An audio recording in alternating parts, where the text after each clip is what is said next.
పరమాత్మ అన్నాడు, అశ్వత్థామ దగ్గర ఒక పరమ భయంకరమైనటువంటి అస్త్రం ఉన్నది. దాని పేరు బ్రహ్మశిరోనామకాస్త్రం. ఆ బ్రహ్మశిరోనామకాస్త్రం తన దగ్గర ఉన్నదని, తన తండ్రి అయిన ద్రోణాచార్యుల వారు దానిని తనకి ఉపదేశం చేశారని అశ్వత్థామకి ఎనలేని అతిశయం. ఒకానొకప్పుడు కృష్ణ పరమాత్మ అంతటి వాడి దగ్గరికి వచ్చి ఓ మాట అడిగాడు, నా దగ్గర బ్రహ్మశిరోనామకాస్త్రం ఉంది, మా తండ్రి ఇచ్చాడు, నేను తలుచుకుంటే ఎంతటి విధ్వంసాన్నైనా సృష్టిస్తాను, నీ సుదర్శన చక్రాన్ని కూడా నాకు ఇమ్మన్నాడు. అంటే నవ్వి కృష్ణ పరమాత్మ సుదర్శన చక్రాన్ని అక్కడ పెట్టి తీసుకోమన్నాడు. ముందు ఎడం చేత్తో తీయబోయాడు, బలం సరిపోక కుడి చేత్తో తీయబోయాడు, తర్వాత 2 చేతులతో తీయబోయాడు. ఆ చక్రం కదలలేదు. సరే, కొన్ని కానుకలు ఇచ్చి బహుమతులు ఇచ్చి ఇవి నువ్వు పట్టుకెళ్ళగలిగినటువంటి ఆయుధములు కావు, వెళ్ళమని పంపించేశాడు అశ్వత్థామని. అశ్వత్థామ యొక్క ప్రవృత్తి కృష్ణ పరమాత్మకి తెలుసు, మహాభయంకరుడు. ఇప్పుడు తన ప్రాణముల మీద ఆశతో దాక్కున్నాడు. కానీ భీముడు వెళ్ళి వెతికి పట్టుకుంటాడు. పట్టుకోగానే అపాండవం చెయ్యాలన్న కక్షతో ఉన్నాడు కదూ, నిన్న రాత్రి పాండవులు దొరకలేదు. ఇవాళ భీముడు కనపడగానే ఏ ఒకరు మరణించినా మిగిలిన వాళ్ళు బ్రతకరు. అందుకని భీముడు కనపడగానే అపాండవం కావాలి, పాండవులు ఉండకూడదు అని సంకల్పం చేసి అస్త్రప్రయోగం చేస్తాడు. అస్త్రములు ప్రయోగం చేస్తే ఎదురుగుండానే ఉండక్కర్లేదు, ఎక్కడ ఉన్నా వెతికి పట్టుకుంటుంది అస్త్రం. అందున అది బ్రహ్మశిరోనామకాస్త్రం, అత్యంత శక్తివంతమైన అస్త్రం. కాబట్టి అస్త్రప్రయోగం చేస్తాడు. కాబట్టి భీముడు ఒక్కడు వెళ్ళడం మంచిది కాదు, ఇప్పుడే బయలుదేరిపోయాడు. కాబట్టి అర్జున, మనం కూడా బయలుదేరదామని కృష్ణ పరమాత్మ అర్జునుణ్ణి ధర్మరాజుని కూడా తీసుకొని సాత్యకిని సహదేవుణ్ణి అక్కడ శిబిరాలకి రక్షణగా ఉంచి బయలుదేరి వెళ్ళాడు. కురుక్షేత్ర సంగ్రామ భూమి దగ్గరికి వెళ్ళి అక్కడ ఉన్నటువంటి పౌరుల్ని అడిగారు, అశ్వత్థామ ఇటుగా వచ్చాడా అని. అశ్వత్థామ, కృపాచార్యుడు, కృతవర్మ కూడా వచ్చారు. మిగిలిన ఇద్దరు చెరొక వైపు వెళ్ళిపోయారు. ఒక్క అశ్వత్థామ మాత్రం వ్యాసాశ్రమం వైపుకి వెళ్ళారు అన్నారు. వ్యాసాశ్రమం దగ్గరికి వెళ్ళేటప్పటికి నక్షత్రములతో కూడుకున్నటువంటి చంద్రుడు ఎలా ఉంటాడో అలా అనేక మంది విద్వాంసుల యొక్క సమూహం మధ్యలో వ్యాసుడు తపస్సు చేసుకుంటూ ఉన్నాడు. ఆ ఆశ్రమానికి కొంచెం దూరంలో అశ్వత్థామ తపస్సునందు కూర్చున్నవాడిలా తపస్సు చేస్తూ కూర్చున్నాడు. నిన్న రాత్రి ఎంత క్రౌర్యం, ఇవాళ ఏ స్థితి, ఏమైనా అర్థం ఉందా? పోనీ ఇది మనసులో మార్పు వచ్చి జరిగిందనుకోండి, పరమాత్మ కూడా ఆదరిస్తాడు. ఏదో తప్పు చేస్తే చేశాడు, కానీ చాలా పెద్ద మార్పు వచ్చింది అనుకుంటాడు. నిజానికి లోపల మార్పు రాలేదు, అలా కూర్చున్నాడంతే, అదో కపట వేషం. అంతకన్నా అనడానికి ఆస్కారం ఉండదు. తపస్సులో కూర్చున్నవాడిలా కూర్చునున్నాడు. ఇవన్నీ మనం జాగ్రత్తగా పరిశీలనం చేసుకుంటే మన జీవితంలో మనం అటువంటి పనుల జోలికి వెళ్లకుండా, కరూర్యమునకు వశపడకుండా బ్రతకవలసినటువంటి అవసరాన్ని చెప్తాయి. ఒక్కసారి కానీ మనిషికి కోపం ఎక్కువైపోయి ఆ కోపానికి వశపడిపోయాడా, ఇక ఏం చేస్తున్నాననేటటువంటి యుక్తాయుక్త విచక్షణ ఉండదు. అందుకే ఒక నిర్ణయం చేసేటప్పుడు తొందరపడుతున్నామేమో అని అనుమానం ఉంటే కాసేపు ఆపేయడం మంచిది. మనం కోపంతో నిర్ణయం చేస్తున్నామేమో అని అనుమానం ఉందనుకోండి, ఆ నిర్ణయాన్ని అప్పటికి చేయకూడదు. అందుకే రామాయణంలో హనుమ ఒక మాట చెప్తారు, క్రుద్ధ పాపం న కుర్యాత్క క్రుద్ధో హన్యాద్గురూనపి క్రుద్ధ పరుషయా వాచ నరం సాధు నధిక్షిపేత్. యథోరగస్తచం జీర్ణాం సవై పురుషముచ్యతే అంటారు. పాము తన కుబుసాన్ని తానే వదిలిపెట్టేసినట్టు తనకొచ్చిన కోపాన్ని తాను పరిశీలించుకుని వదిలిపెట్టిన వాడెవరో వాడు ధన్యాత్ముడు. తప్ప కోపం రాకూడదని ఎక్కడా చెప్పలేదు, కోపం రావాలి. కోపం రాకపోతే వ్యవస్థని చక్కబెట్టలేరు. కానీ కోపమునకు వశపడిపోకూడదు. కోపానికి మీరు వశపడిపోలేదు అని గుర్తేమిటంటే, మీరు చేసేటటువంటి వివేచనలు, మీరు చేసేటటువంటి ఆలోచనలు ఉద్రేకం ఉండదు, పరిశీలనం ఉంటుందంతే. ఆ పరిశీలనమునందు నిలదొక్కున్నంత కాలం, ఆ హద్దు దాటిపోనంత కాలం మనిషి స్వస్థతతో ఉంటాడు. కాదని క్రోధమునకు వశపడిపోయాడు అనుకోండి, ఏమి చేస్తున్నాడన్న దానితో ఇక సంబంధం ఉండదు, అదొక ఉగ్రభూతం అయిపోతాడంతే. చేసినప్పుడు సంతోషంగా ఉంటుంది, చేసేస్తాడు. కానీ తరువాత మాత్రం జీవితం చాలా భయంకరంగా ఉంటుంది. చేసిన తప్పిదం క్రోధం వచ్చి ఒక్కసారి చేయడం తేలిక, కానీ ఆ తరువాత జీవితం అంతా కూడా ఎంత విచారించినా ఉపయోగం ఉండదు. అందుకే మనిషి మొట్టమొదట పరిశీలించుకోవలసింది అసూయని. ఆ అసూయ కానీ లోపల ప్రబలింది అంటే అసూయలోంచి ఖచ్చితంగా అవతలవాణ్ణి పాడు చేద్దామనేటటువంటి ఒక పరమ భయంకరమైన ఆలోచనతో కూడుకున్నటువంటి ప్రణాళిక, కుతంత్రము, కుట్ర, క్రోధము విజృంభిస్తాయి. దాని చేత ఎంతటి పాపానికైనా సమకడతాడు. అశ్వత్థామ వృత్తాంతం మనకి దీన్నే చెప్తుంది. వెళ్ళి తపస్సులో కూర్చున్నటువంటి వాణ్ణి భీముడు చూశాడు. నిన్న రాత్రి నిద్రపోతున్న పిల్లల్ని సంహరించి ఏమీ తెలియని వాళ్ళ వచ్చి తపస్సుకి కూర్చున్నవాడిలా కూర్చున్నావా, లేచి ధర్మయుద్ధానికి రమ్మన్నాడు. ఈలోగా కృష్ణార్జునులు కూడా వచ్చారు. సాధారణంగా భారతాన్ని మీరు పరిశీలనం చేస్తే మీకు ఒక విశేషం కనపడుతుంది. కృష్ణుడు ఎప్పుడైనా వ్యవస్థలో ప్రమాదకరమైన సన్నివేశం ఏర్పడినప్పుడు చక్కపెట్టడానికి వెడతాడు. కృష్ణుడు అక్కడ లేడనుకోండి, వ్యాస భగవానుడు ఎడతాడు. వ్యాస భగవానుడు రాలేదనుకోండి, కృష్ణ భగవానుడు చక్కపెడతాడు. కృష్ణుడు ఉండగా వ్యాసుడు రావలసిన అవసరం సాధారణంగా ఉండదు. వ్యాసుడుండగా కృష్ణుడు రావలసిన అవసరం సాధారణంగా ఉండదు. ఇద్దరూ మహాభారతానికి 2 చక్రాలై నడిపిస్తారు. కానీ ఈ సన్నివేశంలో కృష్ణుడు అర్జునుణ్ణి ధర్మరాజుని కూడా తీసుకుని వచ్చాడు. వెంటనే అశ్వత్థామ ఉత్తర క్షణం లేస్తూ మళ్ళీ క్రోధం విజృంభించింది. నన్నేం చేసేస్తారో అన్న బాధలో ఒక క్షణం ఆలోచించకుండా, కనీసం అవతల వాళ్ళు మాట్లాడే అవకాశం ఇవ్వకుండా అపాండవమగుగాక అని సంకల్పం చేసి బ్రహ్మశిరోనామకాస్త్రాన్ని విడిచిపెట్టేశాడు. అస్త్రాన్ని విడిచిపెట్టడానికి పక్కన ఆయుధం ఉండక్కర్లేదు. అస్త్రము అంటే మంత్రశక్తితో పనిచేస్తుంది. రామాయణంలో ఓ గడ్డిపరక మీద బ్రహ్మాస్త్రాన్ని సంధిస్తాడు రామచంద్రమూర్తి. అలాగే అశ్వత్థామ కూడా ఒక రెల్లు గడ్డిపరక మీద బ్రహ్మశిరోనామకాస్త్రాన్ని అభిమంత్రించి విడిచిపెట్టాడు. ఆ అస్త్రం భయంకరమైనటువంటి స్వరూపంతో అర్జునుడి మీదకి వెళ్ళిపోతోంది. అంటే పాండవులందరినీ తెగటార్చేస్తుంది. పాండవులేమిటి, పాండవ సంతతి అన్నది ఇక భూమి మీద ఉండదు. అపాండవం, పాండవుల నలుసు అన్నది ఉండడానికి వీల్లేదు. మరి కౌరవులందరూ వెళ్ళిపోయారుగా, అది కక్ష ఆయనకి. అపాండవం అయిపోవాలని వేసేశాడు బ్రహ్మశిరోనామకాస్త్రం. వెంటనే కృష్ణ పరమాత్మ చూసి అన్నాడు, అర్జున, ఇది పరమ భయంకరమైనటువంటి అస్త్రం. మీ అన్నదమ్ములు 5గురిని కూడా తుదముట్టించేస్తుంది. అక్కడతో ఆగదు. పాండవ సంతతి కూడా మిగలదు. కాబట్టి వెంటనే ఈ అస్త్రాన్ని నువ్వు నిరోధించాలి అంటే వేరొక అస్త్రం పనిచేయదు. నువ్వు కూడా బ్రహ్మశిరోనామకాస్త్రాన్ని ప్రయోగించాలి. అటువంటి అస్త్రం ఒక్కటి వేస్తేనే యావత్ భూమి తల్లడిల్లిపోతుంది.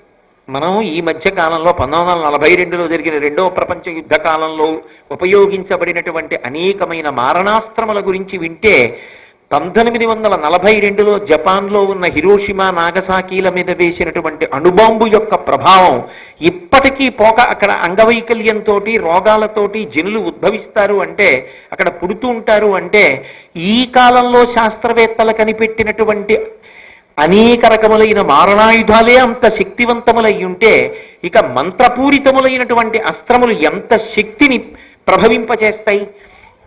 భూమి తల్లడిల్లిపోయి పర్వతములు గూర్నిల్లి సముద్రములు తిరుగుడు పడిపోతాయి ఒక బ్రహ్మశిరోనామకాస్త్ర ప్రయోగానికి.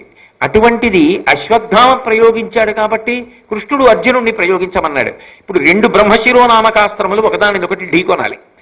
వెంటనే కృష్ణ పరమాత్మ చెప్పాడంటే శాసనం అర్జునుడికి. రథం దిగి తన గురువైనటువంటి ద్రోణాచార్యుల వారికి నమస్కారం చేశాడు.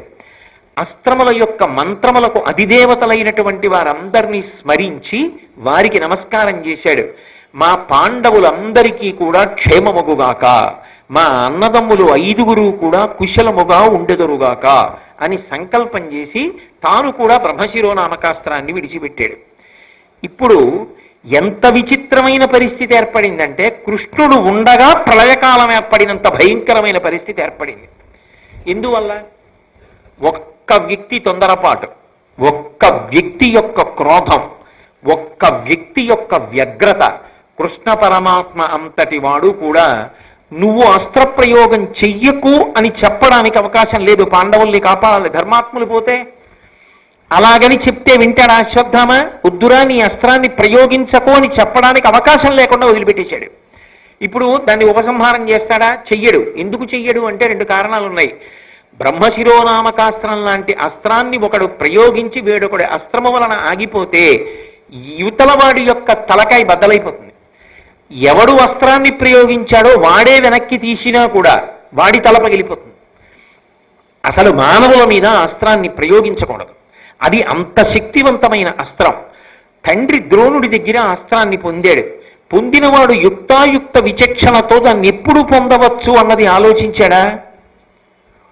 మీరు జాగ్రత్తగా పరిశీలనం చేస్తే ఒక్క విషయం మీకు అర్థమవుతుంది. అన్నిటికన్నా చాలా అవసరం ఏమిటో తెలుసా? నిగ్రహ శక్తి. నిగ్రహం అనేటటువంటిది లేకపోతే మీ చేతికి అందినటువంటి ఎంత చిన్న ఉపకరణమైనా మీకు సమాజమునకు కూడా ప్రమాదహేతువే. నేనన్న మాట మీరు బాగా పట్టుకున్నారో లేదో. ఒక సెల్ ఫోన్ చాలు ప్రమాదాన్ని సృష్టించడానికి. 2 చక్రాల వాహనం మీద వెడుతూ నీకు ఎవరైనా ఫోన్ చేస్తే మెడ తెగిపోయిన కోడి పెట్టలా భుజం మీద పెట్టుకుని ఇలా మాట్లాడుతూ నువ్వు దాన్ని నడపక్కర్లేదు. నువ్వు నిజంగా అంత అవసరం, అది ఎవరు చేశారో చూడాలని అనుకుంటే, ఏదైనా ముఖ్యమైన వాళ్ళు మాట్లాడతారేమో అని అనుమానం ఉంటే రహదారికి పక్కన ఆపి చూడొచ్చు. లేదా నువ్వు గమ్యాన్ని చేరుకున్న తర్వాత తీసి చూస్తే ఎవరు చేశారో అందులో ఉంటుంది, నువ్వు మళ్ళీ తిరిగి చెయ్యొచ్చు. ఇది కాదని 2 చక్రాల వాహనం మీద వెడుతూ సెల్ ఫోన్ చెవి దగ్గర పెట్టుకుంటే అది సాంకేతికమైన పరిజ్ఞానం తప్ప, సెల్ ఫోన్ వాడడం తప్ప, సెల్ ఫోన్ వాడేవాడికి యుక్తాయుక్త విచక్షణ నిగ్రహము లేకపోవడం కారణమా? ఎక్కడ ఏది వాడాలో ఎప్పుడు వాడాలో వాడికి చేత కాదు. ఆ విజ్ఞత లేని వాడి చేతికి చిన్న ఉపకరణం వచ్చినా అది ప్రమాదమే. అందులో ఓ కెమెరా ఉందనుకోండి, అవతలవాడిని ఒకసారి మనం చిత్రం తీసుకోవాలి అంటే వాళ్ళ అనుమతి అడగాలి. అది మర్యాద. అక్కర్లేదు, మన దగ్గర సెల్ ఫోన్ ఉంది కాబట్టి ఫోటో తీసేయడమే. అలా తీయచ్చా? ఆయన ఫోటో తీసుకునే ముందు ఆయన అడగాల, అయ్యా మిమ్మల్ని ఒక్క ఫోటో తీసుకోవచ్చా అని. మర్యాద కదూ, అడగాల? అక్కర్లేదు. మన దగ్గర సెల్ ఉంది, కెమెరా ఉంది కాబట్టి ఆయన ఏం చేస్తున్నా మనం ఫోటో తీసుకోవచ్చు. ఏది వివేకం ఎక్కడుంది? ఆఖరికి ఆయన ఏ పూజకో వెడదామని చెప్పి చొక్కా బనీను విప్పుకుంటూ ఉంటే కూడా ఫోటో తీయచ్చు. అప్పుడు సెల్ ఫోను తప్ప, మన యందు వివేకం లేకపోవడం తప్ప. మోటార్ సైకిల్ది తప్పు కాదు. కాకినాడ వీధుల్లో సాయంకాలం వేళ వడగాట్పు తగ్గిన తరువాత పెద్దవాళ్ల దగ్గర నుంచి బయటికి వస్తారు. వచ్చినప్పుడు 80 కిలోమీటర్ల వేగంతో పుట్టలోంచి పైకొచ్చిన పావుల్లో మిరికిలి తిరుగుతూ వెళ్ళమని నీకు ఎవడు చెప్పాడు? మోటార్ సైకిల్ తప్ప, తొక్కుతున్న నీది తప్ప. యుక్తాయుక్త విచక్షణ మనిషి మరిచిపోతే ఎంత చిన్న విషయం నీ దగ్గర ఉన్నా అది నీకు కాదు ప్రమాదం, సమాజమునకు ప్రమాదం. నువ్వు అలా మోటార్ సైకిల్ తొక్కుతూ ఎవరి మీద వెళ్ళి పడిపోతావో, ఏ ఇంటి యజమాని వెళ్ళిపోతాడో. ఒకానొకప్పుడు ఇక్కడే ఈ రహదారిలోనే ఒక పెద్ద ఆయన పడిపోయి మరణించాడు. అలా తొక్కుతున్నటువంటి ఒక మోటార్ సైకిల్ గుద్దుకుని. ఏ ఇంటి యజమానిని కబళించబోతున్నావో, ఏ ఇంట్లో ఒక చిన్న పిల్లవాడు పడబోతున్నాడో నీ మోటార్ సైకిల్ కింద, నువ్వే పడబోతున్నావో, నీ మీద ఆశలు పెట్టుకున్న తల్లిదండ్రులు ఏమైపోతారు? నువ్వు వృద్ధిలోకి వచ్చి ఈ దేశానికి ఎంత సేవలు అందించాలో ఈ దేశం ఏమైపోతుంది ప్రతివాడు అలా బయలుదేరితే? మనిషికి నిగ్రహ శక్తి లేకపోతే, మనిషికి వివేచన లేకపోతే అటువంటి వాడి చేతికి ఎంత చిన్నదున్నా ప్రమాదమే. ఆ వివేచన నిగ్రహము లేని వాడికి చాలా పెద్దదే అందిందనుకోండి, ఎంత ప్రమాదం. అందుకే అన్నీ అందరికీ ఇవ్వవద్దు అనడానికి కారణం ఏమిటో తెలుసా? అన్నీ అందరికీ ఇవ్వద్దని ఎందుకంటారంటే లోపల తగినంత పరిణతి ఉంటే తప్ప ఇవ్వవద్దు అని దాని ఉద్దేశ్యం. ఆ లోపల పరిణతి రాలేదనుకోండి, ప్రతి విషయము ప్రతి వారికి అందిందనుకోండి, దానివల్ల తానొక్కడు కాదు బాధపడేది, దానివలన సమాజం అంతా బాధపడుతుంది. సమాజానికి అంతటికీ చీకాకు కలుగుతుంది. దీని వలన నేరముల సంఖ్య పెరుగుతుంది, ఉద్రిక్తతల సంఖ్య పెరుగుతుంది, చాలా ఇబ్బంది పడతారు అందరూ. ఇది గమనించవలసి ఉంటుంది. మీరు నన్ను మన్నించెదరుగాక, అశ్వత్థామకి దీనికి సంబంధం ఏమిటి అనుకోకండి. లేకపోతే భారతంలో వ్యాసుడు దీన్ని మనకు అందించవలసిన అవసరం లేదు. కాలంతో దేశంతో సంబంధం లేకుండా ఎప్పటికీ భారతం పనికొస్తుందనడానికి ఇదే ఉదాహరణ. ఎవరైనా నీకు అడ్డొచ్చేస్తే చూసుకోకపోతే వాళ్ళని తప్పుకోమని చెప్పడానికి ఓ హారన్ ఉంది. అంతేకాని నువ్వు ఇంటి దగ్గర బయలుదేరిన దగ్గర నుంచి నువ్వు చేరే వరకు ఇంకా దాన్ని అలా నొక్కుతూనే వెళ్ళమని ఆ హారన్ ఉన్నది. అందుకు ఆ హారన్ బండికొన్నది. అర్థం ఉండదు. ఇంటి దగ్గర బయలుదేరిన దగ్గర నుంచి తానేమన్నా రాష్ట్రపతి ప్రధానమంత్రి అలా హారన్ కొడుతూనే వెడుతుంటాడు. ఎదురుగుండా వెళ్ళే వాళ్ళకి ఎంత చీకాగ్గా ఉంటుంది, ఎంత ధ్వని కాలుష్యం, ఎంత విసుగ్గా ఉంటుంది, అవతల వాడికి ఎంత తలపోటు వస్తుంది. ఆలోచన చేస్తే 10 గంటలకి వెళ్ళాలనుకుంటే నువ్వు ఒక 5 నిమిషాల ముందు ఎందుకు బయలుదేరావు? ఒక 5 నిమిషాలు నీ చేతిలో ఉంటే వచ్చిన నష్టం ఏమిటి? కాలాన్ని ఎందుకు విభాగం చేసుకోవు? ఎందుకు కాలాన్ని ప్రణాళికతో నిర్మాణం చెయ్యవు? ఎందుకు ప్రతిదానికి తొందరపడతావు? అలా వివేచన లేకపోతే నీకు ఏ వస్తువు అందినా ప్రమాదమేగా. అదే కాదు, ఏది అందినా ప్రమాదమే. టీవీ పెడితే కట్టడం రాదు, అలాగే కూర్చుంటాడు. ముఖం కూడా కడుక్కోరు కొంతమంది నాబోటిగాళ్ళు. కాబట్టి ఏ వస్తువు అందినా ప్రమాదం అయితే మనిషిగా ఎక్కడ బ్రతుకుతున్నాడు? వివేకం ఏది? నిగ్రహం ఏది? సంయమనం ఏది? ఆ సంయమనము లేకపోతే, అసలు అవతల వాడి మాట విందామనేటటువంటి ధ్యాస లేకపోతే సమాజమునకు బరువు అయిపోతారు. అశ్వత్థామ అర్జునుణ్ణి చూసి భయపడ్డాడు, భీముణ్ణి చూసి భయపడ్డాడు. జగదాచార్యుడు, లోకముల మేలు కోరేవాడు, కృష్ణ పరమాత్మ సాక్షాత్ పరాత్పరుడని భీష్ముడు ఇన్ని మాటలు చెప్పాడు. తన తండ్రి ద్రోణుడు ఎంత నమ్మాడు తెలియదా అశ్వత్థామకి? కనీసం కృష్ణ పరమాత్మతో 2 మాటలు మాట్లాడలేడా? నాది తప్పైపోయింది, రాత్రి చేశాను నిజమే అంటే, ఏమో ఎంతమంది ఇద్దరో వాళ్ళు ఎంత ధర్మాత్ములంటే, గురువు యొక్క కొడుకు ద్రోణాచార్యుల వారి కొడుకు, గురుపుత్రుడు గురువుతో సమానం కనుక ఇంత తప్పు చేసినా చంపకుండా వదిలిపెట్టారు. క్షమాపణే చెప్పుంటే ఏమో ఏం చేద్దురో. మరి ఇదే ముగ్గురులో ఒకడైనటువంటి కృపాచార్యుల వారు తర్వాత కాలంలో పాండవ శిబిరంలో చేరి పరీక్షణ్ మహారాజుకి గురువయ్యాడు. నీ జీవితంలో ఎక్కడో అక్కడ పరితాపము, పశ్చాత్తాపము, మారదామనేటటువంటి తాపత్రయం లేకుండా ముండి బ్రతుకు బ్రతికేస్తానంటే ఎవరు ఆపగలరు? అసలు కనీసం అడగలేదు, ఆలోచించడు. భీముడు కనపడగానే అంతే మళ్ళీ కోపం. నువ్వేమన్నా దుర్యోధనుడువా? ఆయనే తొడలు విరిగి పడిపోయాడు, ఆయనతో ఉన్న 99 మంది పడిపోయారు, నీ తండ్రి ద్రోణుడు పడిపోయాడు, నీకెందుకు ఇంతల్లరి? అపాండవం అయిపోవాలని వేసేశాడంతే బ్రహ్మశిరోనామకాస్త్రం. ఇప్పుడు కృష్ణుడికి మార్గం ఏముంది? అందుబాటులో ఉన్నాడు అర్జునుడు, పక్కన ఉన్నాడు ధర్మరాజు గారు, అక్కడే ఉన్నాడు భీముడు. వాళ్లే పడిపోతే ఇంకా పాండవులు ఎందుకు? అవతల ఉప పాండవులు వెళ్ళిపోయారు నిన్న రాత్రి. ముందు ధర్మాత్ములు తనని ఆశ్రయించిన వాళ్ళని రక్షించుకోవాలి. ఆ అస్త్రాన్ని ఢీకొనాలంటే మళ్ళీ బ్రహ్మశిరోనామకాస్త్రాన్నే ప్రయోగించాలి, ఇంకొక విధి లేదు. కాబట్టి తప్పనిసరి పరిస్థితుల్లో నువ్వు కూడా బ్రహ్మశిరోనామకాస్త్ర ప్రయోగం చెయ్యి అన్నాడు.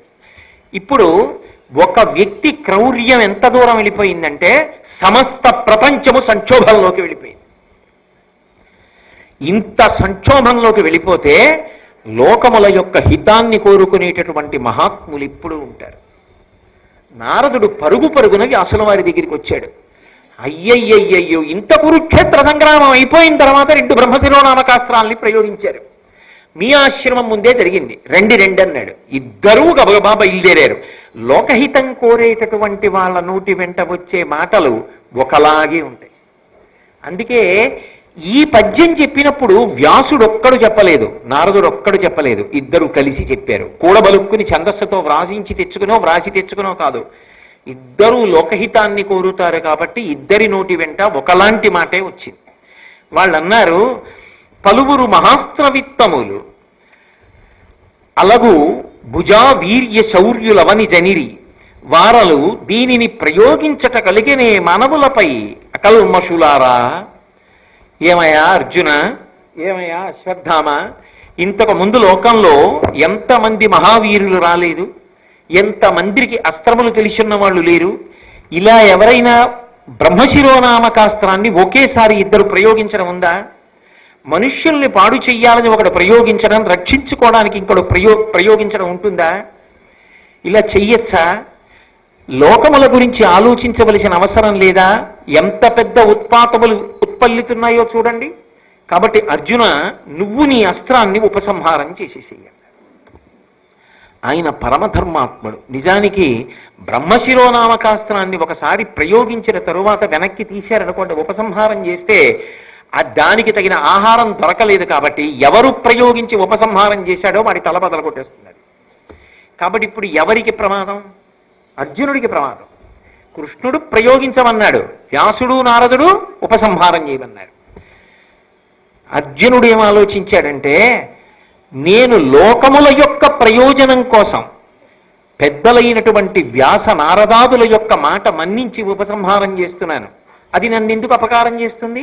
దాని లక్షణం అది కావచ్చు, కానీ విశాల ప్రయోజనము కొరకు నేను నిలబడినప్పుడు, పెద్దల మాట ఆదరించినప్పుడు అది నన్ను చెరకడానికి వీల్లేదు.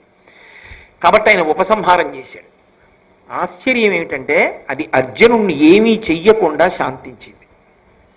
శాంతిస్తే వెంటనే ఒక విషయం అన్నారు సౌప్తిక పర్వంలో, తపమును బ్రహ్మచర్యమును దానము సత్యము కల్గు ఆ సురాధిపతనయుండు తక్క సముదీర్ణముగా నిగిడించి అమ్మహోగ్రపు మహితాస్త్రముండ్లుకును రాదు మగుడ్వడగా అట్టి భంగి భూమిపతులు కాదు దేవతలు మేకొనజాలరు కౌరవీశ్వర.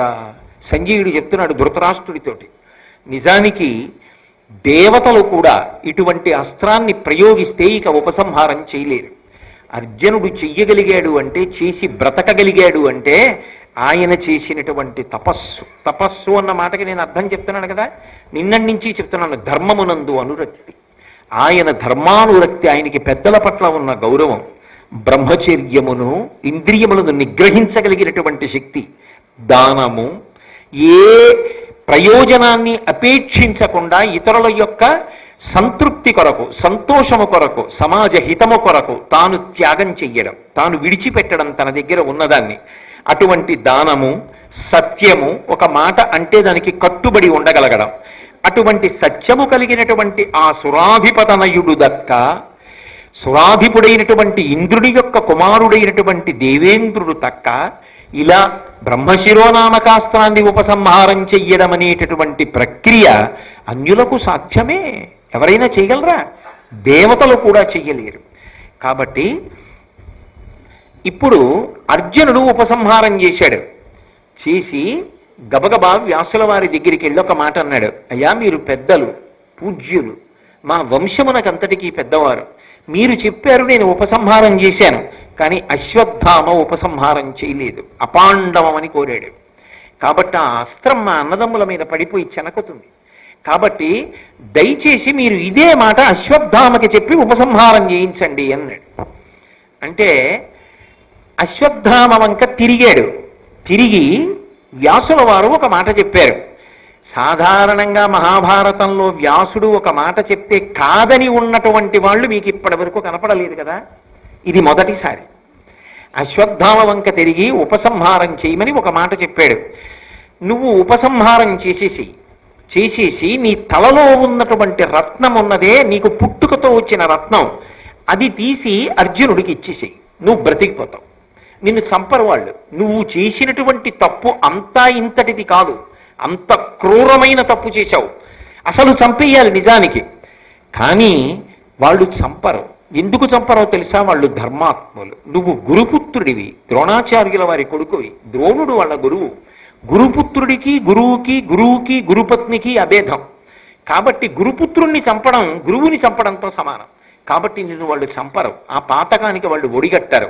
నీ శిరోరత్నాన్ని వాళ్ళకి ఇచ్చేసేయి, నీ అస్త్రాన్ని ఉపసంహారించి అంటే ఆయన అన్నాడు, ఏ పాండవులకి రత్నాలు తక్కువ? కౌరవుల్ని ఓడించారుగా, దుర్యోధనుడిని పడగొట్టాడుగా భీముడు తొడలు విరగ్గొట్టి. దుర్యోధనుడి దగ్గర రత్నాలన్నీ కూడా ఇప్పుడు పాండవులేగా తీసుకుంటారు. ఇన్ని రత్నాలు దోచుకున్న వాళ్ళకి దోచుకున్నారట వాళ్ళు. ఇన్ని రత్నాలు దోచుకున్న వాళ్ళకి నా రత్నం ఒక్కటి తక్కువైందా, ఇదొక్కటి ఎందుకు ఇవ్వాలి అని తను బ్రతకడం కష్టం కదా మరి ఇవ్వకపోతే. అందుకని రత్నాన్ని తీసి వ్యాసుడి చేతిలో పెడుతూ ఒక మాట అన్నాడు, మనస్త్రంబు పాండవేయ రాగపాత్ర గర్భములకు హానిగా వించి సంతృప్తి పొందితా ప్రశాంతి పొందుగాక. నేను నా రత్నం ఇచ్చేస్తున్నాను, కానీ ఎంత కాపక్ష్య బుద్ధితో మాట్లాడాడో చూడండి. ఆయన అన్నాడు, నేను వదిలిన అస్త్రం ఉందే, ఇది నేను అర్జునుడిలా ఉపసంహారం చేయలేను. అంత తపస్సేది, ఆ సత్యమేది, ఆ నిష్కల్మషమైన బుద్ధేది. అందుకని వెనక్కి తీయలేడు, వెనక్కి తీస్తే తల పగిలిపోతుంది. అందుకని మదస్త్రంబు పాండవేయ రాగ పాత్ర గర్భములకు హాని గావించి సంతృప్తి పొంది తా ప్రశాంతి పొందుగాక. అంటే ఆయన ఉద్దేశ్యం ఏమిటంటే పాండవేయ రాగ పాత్ర గర్భంబులు అన్న మాటకు అర్థం పాండవులు తమ తమ భార్యల యందు సంతానమును కలడానికి చేసిన ప్రయత్నమునందు ఏ ఏ భార్యలు గర్భములు ధరించి ఉన్నారో ఆ భార్యల యొక్క గర్భములన్నీ విచ్ఛిన్నమైపోవాలి, గర్భస్రావం అయిపోవాలి. ఒక్క పాండవుల యొక్క భార్యలే కాదు, ద్రౌపదీదేవి ఒక్కతే కాదు, ద్రౌపదీదేవి కొడుకుల్ని చంపేశాడు ఎలాగో నిన్న రాత్రి. ఇక మిగిలిన వాళ్ళెవరు అంటే అర్జునుడికి ద్రౌపది కాకుండా భార్య ఉంది, ఉలూపి మొదలైన వాళ్ళు, అలాగే ధర్మరాజుకున్నారు, భీముడికున్నారు, అర్జునుడికున్నారు. వీళ్ళందరి యొక్క భార్యల గర్భములు నశించిపోవుగాక. అంతేకాదు పాండవేయ రాగ గర్భములు కదా, అందుకని చెప్పి వీళ్ళ పిల్లలకి ఎవరైనా పెళ్ళైన వాళ్ళు ఉంటే ఆ పెళ్ళైన వాళ్ళ భార్యలు ఎవరైనా కడుపుతూ ఉంటే అంటే పాండవుల యొక్క కోడళ్ల గర్భములు నశించుగాక. పాండవుల భార్యల గర్భం పోయిందనుకోండి, అది వాళ్ళ వరకే బాధ. వాళ్ళ కోడలు గర్భం పోయిందనుకోండి, కొడుకు చెయ్యని తప్పుకి కోడలు చెయ్యని తప్పుకి కొడుకు కోడలు శిక్ష పొంది అందున కోడలు నా కడుపున బిడ్డ పుట్టబోతున్నాడు, వాడిని ఎత్తుకుంటాను ఆడిస్తాను అని ఆనందపడిపోయి అంతకుముందు మామగారితో మాట్లాడిన కోడలు, అత్తగారితో మాట్లాడిన కోడలు, మురిసిపోయిన కోడలు మామగారి మీద పగతో ఎవడో దుర్మార్గుడు చేసిన పనికి గర్భస్రావం అయిపోతే ఆ బాధ మామగారికి ఎంతగా ఉంటుంది. నిద్రపోతాడా? ఎంత గుచ్చుకుంటుంది. ఆ బాధకి గుండెపోటు వచ్చి చచ్చిపోయిన ఆశ్చర్యం లేదు కాదు. సున్నిత హృదయాలకు ఆ బాధ అలా ఉంటుంది. ఇంత బాధ పెట్టాలి పాండవుల్ని, అది అశ్వత్థామ యొక్క క్రౌర్యం. దానికి ఏమైనా అర్థం ఉందా? ఎవరైనా క్షమిస్తారేమో, పాండవులైనా క్షమిస్తారేమో, కృష్ణ పరమాత్మ క్షమిస్తాడా ఆ నేరాన్ని? తప్పుకోగలడా? ఎక్కడికి పారిపోయి తప్పుకుంటాడు? కాబట్టి పాండవేయ రాగ గర్భంబులను హానిగావించి సంతృప్తి పొందితా ప్రశాంతి పొందుగాక. పాండవుల భార్యలు ఎక్కడ గర్భంతో ఉన్నా గర్భములు స్రావమైపోవాలి. పాండవుల బిడ్డల యొక్క భార్యలు ఎక్కడ గర్భంతో ఉన్నా గర్భములు పోవాలి, కోడళ్ల గర్భములన్నీ పోవాలి. అంటే పాండవులు మిగలాలి, పాండవుల వంశం మిగలడానికి వీల్లేదు. అప్పుడు వాళ్ళు ఏమవుతారు? ఎందుకు చేసినట్టు ఈ యుద్ధం అంతా? ఎవరి కోసం చేసినట్టు? ఎవరి కోసం అంతకాలం కష్టపడినట్టు? ఎవరిని చూడాలని ఒక వయసు వచ్చిన తరువాత తాపత్రయపడతారో వాళ్ళు పెద్దవాళ్ళు అయ్యారుగా, ఇక వాళ్ళకి మనవల్ని చూడాలని ఆనందపడే వయసు కదా. ఆ సమయమునందు మనవలకి ప్రమాదం ఏర్పడి గర్భస్రావం అయిపోతే ఇక గర్భములే రావంటే తట్టుకోగలరా? మానసికంగా అది ఎంత పెద్ద శిక్ష పాండవులకు, అది ఆయనకి సంతోషం. ఇది ఆయన మనసులో ఉద్దేశం. పాండవుల భార్యలు, పాండవుల కొడుకుల భార్యలు, పాండవులకి ఇంకా మనవలు ఏమైనా ఉంటే వాళ్ళ భార్యల యొక్క గర్భములు కూడా విచ్ఛిన్నమైపోవుగాక, అపాండవమగుగాక. అప్పుడు నా అస్త్రము తృప్తి పొందుగాక. ఉపసంహారం చేయి. నాకు కుదరదు. ఎవరు ఈ మాట అంటున్నవాడు? అర్జునుడు ఉపసంహారం చేశాక కూడా. అసలు నిజానికి ఏమైనా తప్పు ఉందా అర్జునుడిది? ఏమైనా తప్పు ఉందా పాండవులది? ఏమైనా వాళ్ళు చేసిన తప్పు కనపడుతోందా? ఏ తప్పు లేకపోయినా, వాళ్ళు చేసిన తప్పు లేకపోయినా వాడికి అనిపించింది వీళ్ళు తప్పు చేశారని. వాడికి అనిపించింది కాబట్టి శిక్ష వేసేశాడు. ఎంత దారుణం! ఎవ్వరూ పట్టించుకోకపోవచ్చేమో, పరమేశ్వరుడు మాత్రం పట్టించుకోకుండా వదిలిపెట్టాడు కాదు. అదే జరుగుతుంది. కాబట్టి ఇప్పుడు ఈ మాట అన్న తర్వాత వ్యాసుల వారు చటుక్కుని అందుకున్నారు. అందుకని ఆయన అన్నారు, అనవిని కృష్ణద్వైపాయనుడు అట్టులు చేయుము ఒంటి కాసపడకుమి అని పలుక, ఆ పలుకంగనియను తన పలుకు తప్పుగా అతడు మదిన్. వెంటనే వ్యాసుల వారు అన్నారు, అక్కడతో తృప్తిపడు. అంటే ఆయన ఉద్దేశ్యం ఏమిటి? పాండవేయ రాగపాత్ర కోడల ముందు అసలు ఏ తప్పు చేశాడని ఆయన అలా నిలబడాలి? వీళ్ళు ధర్మానికి కట్టుబడినందుకు అలా నిలబడాలి. కాబట్టి వాళ్ళ కోడళ్ల గర్భములు స్రావం అవ్వడానికి అంగీకరించారు. పాండవుల యొక్క భార్యల గర్భములు స్రావం అయిపోతాయి. ఈ అస్త్రానికి ఫలితం ఉండాలి కాబట్టి నేను ఉపసంహారం చేయలేను అంటే తెలుసంటావా? నీ క్రౌర్యానికి అంతవరకు భోజనం పెట్టేస్తాం. పోని పాండవేయ రాగపాత్ర గర్భంబులు విచ్ఛిన్నమగుగాక, దాని చేత నీ అస్త్రము సంతృప్తి పొందుగాక, అది దాట కుసుమా అన్నాడు. వెంటనే అశ్వత్థామకు అర్థమైంది వ్యాసుడు ఎక్కడ పట్టుకున్నాడు. ఎందుకనంటే ఉప పాండవుల్ని చంపేశాడుగా, వంశానికి ఎవరు? ఇంకా ఇప్పుడు ఉత్తరం ఒక్కతే గర్భంతో ఉంది. ఉత్తరా గర్భమునందు ఒక్క పిల్లవాడు పెరుగుతున్నాడు అంటే ఆ పిల్లవాడిని చంపేస్తాడనమాట. అది అర్జునుడి యొక్క కోడలి గర్భము స్రావమైపోవాలి. ఎందుకంత కక్ష అర్జునుడి మీద అంటే ఆ అర్జునుడు కదా మరి యుద్ధంలో నిలబడి శత్రువుల్ని ఎక్కువ మందిని తెగటార్చాడు. ఆయన ఎందుకు తెగటార్చాడు? ధర్మం కోసం తెగటార్చాడు. ఆయనే స్వార్థం కోసం తెగటార్చలేదు, ధర్మం కోసం తెగటార్చాడు. ధర్మం కోసం నిలబడిన వాడి మీద అధర్మాత్ముడికి ఎందుకు కక్ష ఉంటుందంటే కారణం ఉండదు. ఇదే ఉంటుంది, అసూయ చేత క్రోధము చేత ఉంటుంది తప్ప వేరు కారణాలు ఉండవు. దానికి వాడే క్రోధం, వాడే తీర్పు, వాడే నేరం, వాడే ఏదైనా చేసేస్తాడంతే. కాబట్టి ఇప్పుడు అశ్వత్థామ అనుకున్నాడు, అమ్మా నా తప్పు పట్టుకున్నాడు రా వ్యాసుడు, పాండవుల యొక్క భార్యల గర్భములు స్రావమవాలి తప్ప పాండవుల యొక్క పిల్లల గర్భములు స్రావం, పిల్లల యొక్క గర్భములు అంటే పిల్లల యొక్క కోడళ్ల గర్భములు స్రావం అగుకుండుగాక, అక్కడ వరకే ఆగు అంటున్నాడు. నేను ఇది విని నాకేదో అర్థం కానట్టు ఊరుకుంటా. అర్థం కానట్టు ఊరుకుంటే ఏమవుతుంది? నా అస్త్రం చేసే పని చేసేస్తుంది. పరీక్షిత్తు మరణిస్తాడు. ఉత్తరాగర్భాన్ని కూడా చెనకేస్తుంది. ఎందుకంటే నా సంకల్పం ఏమిటి? అస్త్రం ఎవడు ప్రయోగించాడో వాడిది సంకల్పం, మార్చట్లేదు సంకల్పాన్ని. పాండవేయ రాగ గర్భములు అన్న మాటకు అర్థం అర్జునుడి యొక్క కోడలి గర్భము కూడా నశించిపోవాలి. నేను దానికే కట్టుబడుతున్నా. పైకి వ్యాసుడు చెప్పింది నాకు అర్థం కానట్టు ఉంటానంతే. అది మూర్ఖత్వం అంటే. వాడు వినడు. నిజంగా వాడికి తెలియదు అనుకుంటున్నారా మీరు?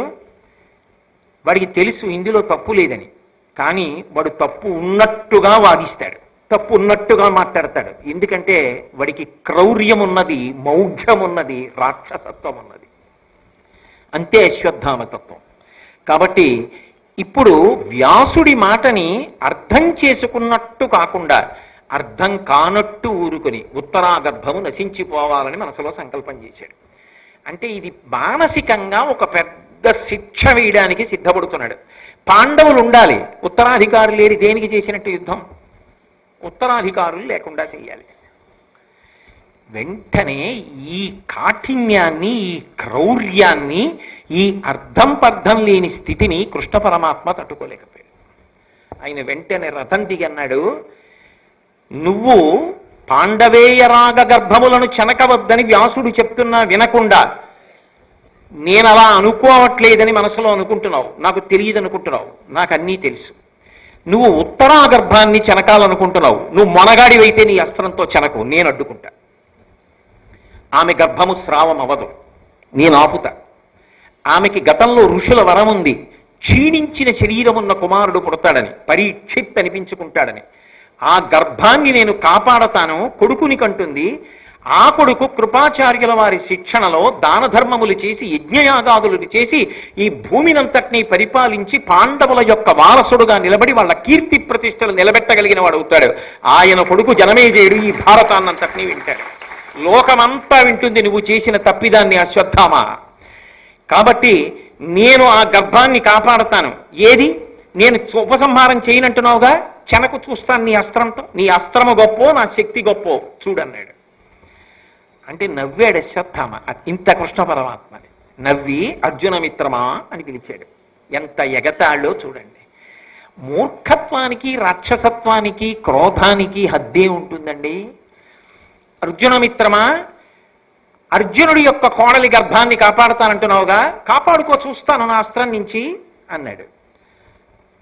ఇంత కృష్ణుడికి, ఇంత దైవానికి, ఇంత పరిపూర్ణావతారానికి ఒళ్ళు మండిపోయింది. మండిపోదండి అధర్మానికి? మండిపోయి ఆయన అన్నాడు, నువ్వు ఒళ్ళు మండిపోయి తగలబడిపోతున్నంత బాధతో 3000 సంవత్సరములు ఈ భూమి మీద నిస్సహాయుడిగా తిరుగు. చిరంజీవిత్వం ఉందిగా, అలా అనుభవించా చిరంజీవిత్వాన్ని. 3000 సంవత్సరములు నిస్సహాయుడవై ఉండాలి. నీ ఒళ్ళంతటి నుంచి కూడా దుర్గంధభూయిష్టమైన నెత్తుటి కంపు వస్తూ ఉండాలి. ఆహారము దొరకక మండిపోతున్న ఒంటితో 3000 సంవత్సరములు ఏకాకివై తిరుగువు అన్నాడు. నేను కాపాడతానో లేదో పరీక్షిత్తుని చూసుకో, తిరుగుతుంటావుగా, చూడు కాపాడతానో లేదో. నువ్వు అక్కడ అలా తిరుగుతుంటావు, ఇక్కడ పరీక్షిత్తు రాజ్యం చేస్తాడు, నీ అస్త్రం ఏమవుతుందో చూద్దుగానే అన్నాడు. భాగవతంలో చెప్పారుగా. అందరూ మరణిస్తాడనుకుంటే మహానుభావుడు కృష్ణ పరమాత్మ అలవోకగా గర్భంలోకి ప్రవేశించి ఆ పిల్లవాడిని కాపాడాడు, అస్త్రం నుంచి కాపాడాడు. కాబట్టి ఎవరు నన్ను కాపాడిన వాడని బయటికి వచ్చాక అందరినీ పరీక్షగా చూసేవాట, ఎవరా శంఖచక్ర గదా పద్మములతో ఉన్నవాడని పరీక్షగా చూశాడు. కాబట్టి పరీక్షిత్ అయ్యాడు ఆయన. భగవంతుడి మాట నిలబడిందా లేదా? అకారణ క్రౌర్యానికి, అకారణ క్రోధానికి, మూర్ఖత్వానికి వెళ్ళిపోయిన అశ్వత్థామ ఏమైపోయాడు భగవంతుడి చేతిలో? ఏమైంది ఆయన చిరంజీవిత్వం? ఇది ఒక మనిషి ఎలా బ్రతకాలో నేర్పేటటువంటి ప్రధానమైనటువంటి అంశం భారతంలో. వెంటనే వ్యాసుడు అన్నాడు, కృష్ణ పరమాత్మ ఏ శాపవాక్కునిచ్చానో ఆ శాపవాక్కు పరిపూర్ణంగా నీకు తగినదేరా బ్రాహ్మణాథమా, నువ్వు అలాగే బ్రతుకు అన్నాడు.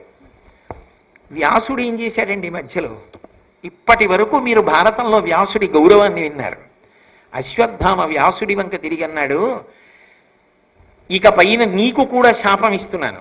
తగుదురమ్మా అని వచ్చి మొట్టమొదట నువ్వే కదా పెద్దరికం మొదలుపెట్టావు, నీకు శాపం ఇస్తున్నాను, నువ్వు మనుష్యులందరిలో ఉండు అన్నాడు. నేను ఉంటాను అన్నాడు. క్రౌర్య రూపం అశ్వత్థామ. మనుష్యుల యందు మంచి మాట, తత్వ సంబంధమైనటువంటి విశేషం, ఇతరుల మనసుకి శాంతి పొందేటట్టుగా వకారయకార సకారములతో కలిసి అమృతతత్వమైనటువంటి భగవత్ సంబంధమైన విశేషములను వాక్కులుగా వాయురూపంగా చెప్పగలిగినటువంటి తత్వం వ్యాసతత్వమై అందరి యందు నిలబడింది. అందుకే ఇప్పటికీ ఏ పండితుడు పీఠం పెట్టి చెప్పినా దాన్ని వ్యాసపీఠము అంటారు. వ్యాసపీఠం అయింది. అందుకే వ్యాస పౌర్ణమి, గురు పౌర్ణమి అని వ్యాస పౌర్ణమి నాడు వ్యాసుడికి నమస్కరించి గురువులందరిలో కూడా వ్యాస భగవానుణ్ణి చూసి నమస్కారం చేస్తారు. అందుకని అశ్వత్థామ శాపం ఇచ్చినా మహాత్ములను అది ఏ విధంగా చెనకుతుంది కనుక ఆయనకి జరిగే నష్టం ఏమిటి? కానీ అసలు ఆయన క్రౌధానికి ఇష్టమైనటువంటి నెత్తుటి కంపు ఒంటికి కడుతుండగా నిస్సహాయుడై తిరిగాడు. దీనివల్ల ఏమైందంటే ప్రాణులను చంపడానికి అస్త్రప్రయోగం చేశాడు. పాండవులు మానసికంగా ఏడవడానికి కావలసినంత ప్రణాళిక వేసి పెద్ద తప్పు చేశాడు. మరి కొడుకుల్ని చంపాడుగా, దానివల్ల వాళ్ళు మానసికంగా బాధపడ్డారుగా. మానసికంగా శారీరకంగా కూడా బాధపడడానికి యోగ్యమైన రీతిలో శాపం ఇచ్చాడు. 3000 సంవత్సరములు ఒళ్ళు మండిపోతుండగా తిరగాలి, కాలిపోతున్న ఒంటిలా ఉంటుంది. 3000 ఏళ్లు తిరగాలి. శరీరానికి బాధేనా? నిస్సహాయుడు, రక్తపు కంపు, మానసికంగా బాధేనా? ఈ రెండు ఎవరి పట్ల చెయ్యాలనుకున్నామో ఆ రెండు నీకు అన్వయమగుగాక. కృష్ణుడు అందుకు చెప్పించాడు, వ్యాసుడు తథాస్తు అన్నాడు.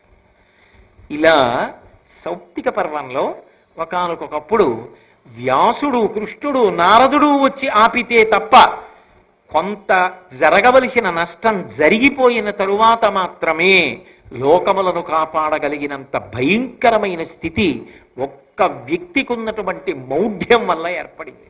ఇది వ్యాస భగవానుడు సాధించినటువంటి పరమోత్కృష్టమైన విజయం. ఎందుకండి అంటే తాను శాపం పొందినా కూడా చటుక్కున అశ్వత్థామ హృదయాన్ని గ్రహించి పాండవుల కోడళ్ళకి అన్వయం అవ్వదు అని ఆపాడు. కృష్ణుడు గ్రహించి నేను కాపాడతాను అని పరీక్షిత్తుని కాపాడాడు.